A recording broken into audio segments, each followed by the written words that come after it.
As we move into an information society, the future of work is uncertain. One dystopian vision of what work might look like exists right now, with the more than 500,000 click workers getting paid pennies as they log hours in Amazon's Mechanical Turk program. Hope Reese from Tech Republic just published an exclusive new investigative report on whether this kind of work is democratizing or disempowering. Welcome to the show, Hope. Hi, thank you so much. Can you give us an overview of how it works?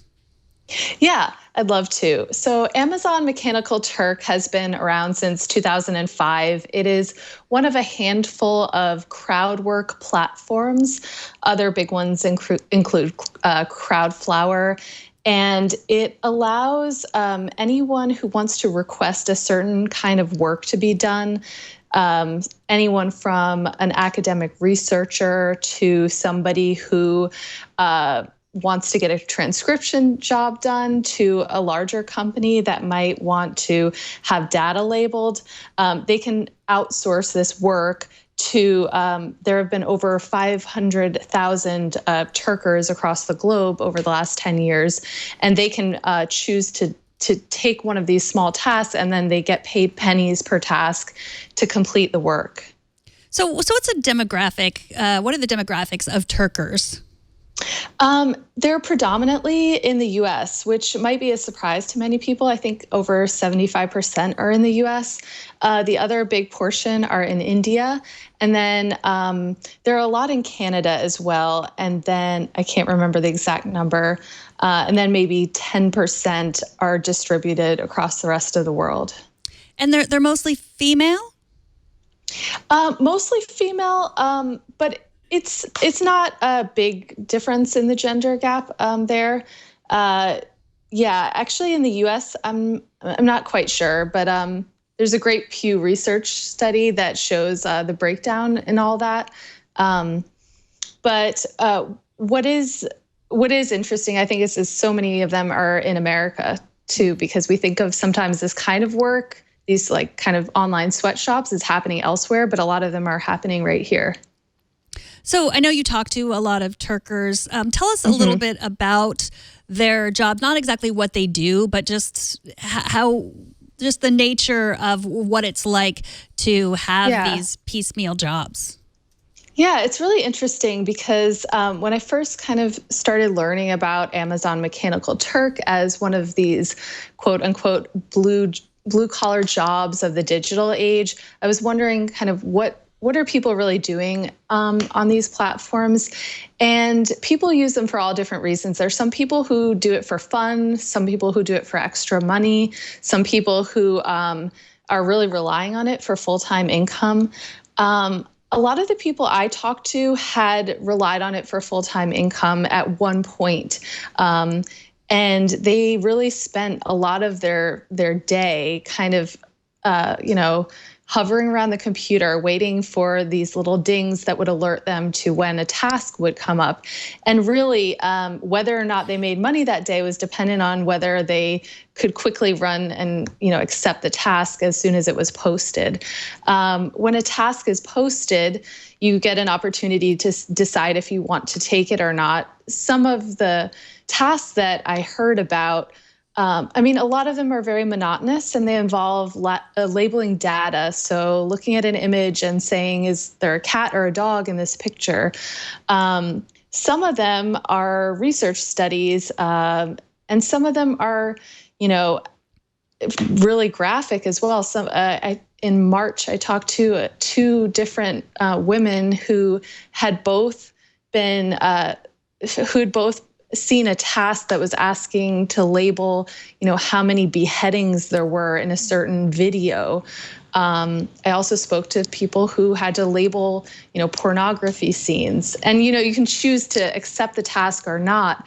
But, these are the kinds of, it's such a wide spectrum of tasks. And it's kind of interesting to see, what they're actually being used for and who's doing the requesting, because a requester is actually anonymous. The Turker never gets to know who asked for that task to be done and why. Oh, that's interesting.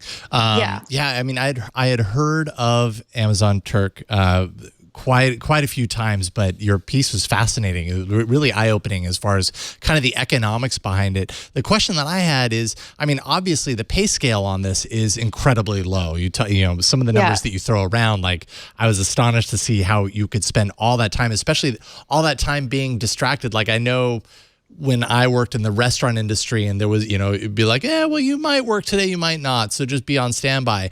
Even though it was a day off, and even though by the end of the day you felt like, okay, well, I didn't actually work today, your mind was occupied. So I can imagine it's kind of the same thing where your life is still occupied by waiting for that ding. So you consider all that stuff and you consider the pay scale here. I mean, was this ever intended to be a full-time opportunity, or was that Amazon's idea behind this, or was it more to be kind of like fill in here and there? It almost seems like it's not like the intention was never for this to be someone's full-time job. Right. Well, one extra thing to mention about the pay is that sometimes a Turker will complete a task and actually not get paid. The task might be rejected, and the requester doesn't even have to give an explanation. So I've been on a Turker forum on Facebook where people are saying, I was rejected. I don't know why the work was rejected. So that is an extra reason that it can be bad, a waste of time for the workers. The intention behind this, I really don't think anyone, I don't think Amazon created this to say, let's have a full-time workforce out there, doing this, but it does enable, bigger companies to get away with getting tasks done without having full-time workers, on staff to do them. And the requester gets to set the pay. So as long as there's somebody out there who will do it, then they can, say, here's my rate. It's 3 pennies to itemize this receipt, for example.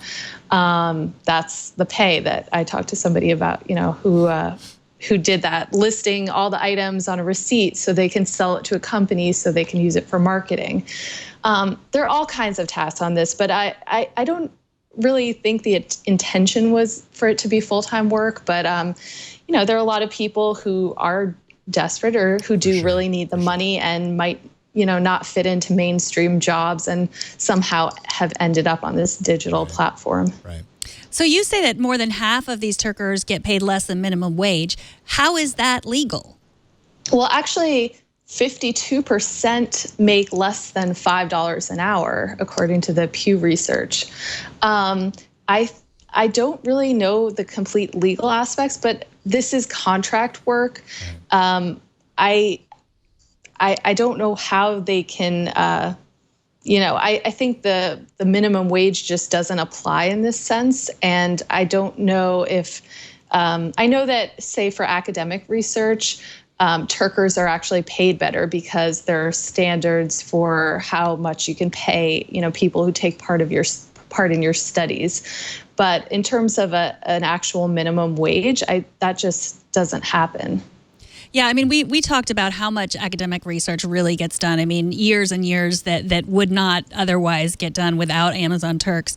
And so it's good to know that at least universities are paying, minimum wage at least. But what you're saying is a lot of this is used in just AI and machine learning. So like as we're using this and saying like, isn't it great that this computer can recognize a flower in my images, that humans are behind that and it's not a human that is getting paid, not a human that's showing up at the Google campus every day and getting paid what we imagine someone, who works for Google would get paid. Exactly. Yeah, to me, that's what makes this interesting. I mean, it's been around for over a decade and it's useful in so many ways. You can get a transcribing job done. You can get work on a study done. But we're coming into a moment now where big data and AI are, fueling everything.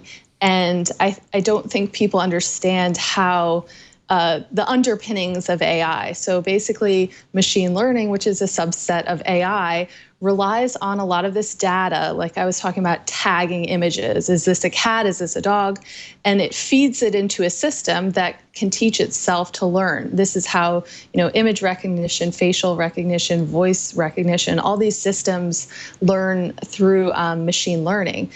And humans are being relied on to categorize and label huge amounts of data. So we see the results of machine learning, but we don't see, the actual work that helps make it happen. Do the Turkers feel good about the work that they're doing? Do they feel like they're being taken advantage of? I mean, if they don't, if they're happy to make what they're making, then maybe it's less of an issue. But how do they feel about what they do? It's a really good question, because for a lot of people, this is a wonderful thing. They do get to make money. They get to stay at home and make money. On the Facebook group that I'm a part of, there's a very kind of positive spirit there where people are congratulating each other on jobs, even if they hardly, are making minimum wage. They're still saying, way to go. And so, I can't speak for all the Turkers, of course, but the ones that I did speak to were very vocal about wanting more communication or recognition from Amazon about the work that they were doing. They were saying, they're there for a reason, they want to do it, but why can we not have, if something goes wrong, why can we not ever contact the requester? Why can we not get an issue resolved? Why can we not understand why a job was rejected? There's a certain designation of pay called a master's level, and none of the Turkers I talked to know how they could get designated at that level. And once they're at that level, they all of a sudden are able to do get better jobs, get higher paying jobs on Amazon Mechanical Turk. So there's just a lack of transparency.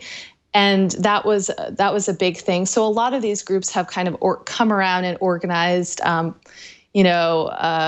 kinds of different online communities to kind of support each other and assist each other with using the platform. How can you make more money? How can you get better jobs, et cetera? But there's just such a big disconnect between what they're doing and the company, the platform that's doing it. So they seem to all express, we just want to be able to talk to Amazon and, feel like we're heard, our voices were heard. There was a Dear Jeff Bezos campaign a couple of years ago that went kind of completely unanswered. And so they're unhappy mostly with that kind of communication. Well, your piece in Tech Republic is a great read. Thank you so much for coming on to talk to us about it. Everyone should check it out. Hope Reese, where can people follow all of your work online? Thank you. Also, I need to mention, this was not just my work. This was written in collaboration with Nick Heath, and he's in England. So he did a lot of the research for this. You can find my work at techrepublic.com. Twitter handle is Hope_Reese, and also Nick Heath is on there as well. So thank you so much, Hope. Yeah, thank you. Take care. All right, take care. Have a good night. night. All right, Hope. thanks.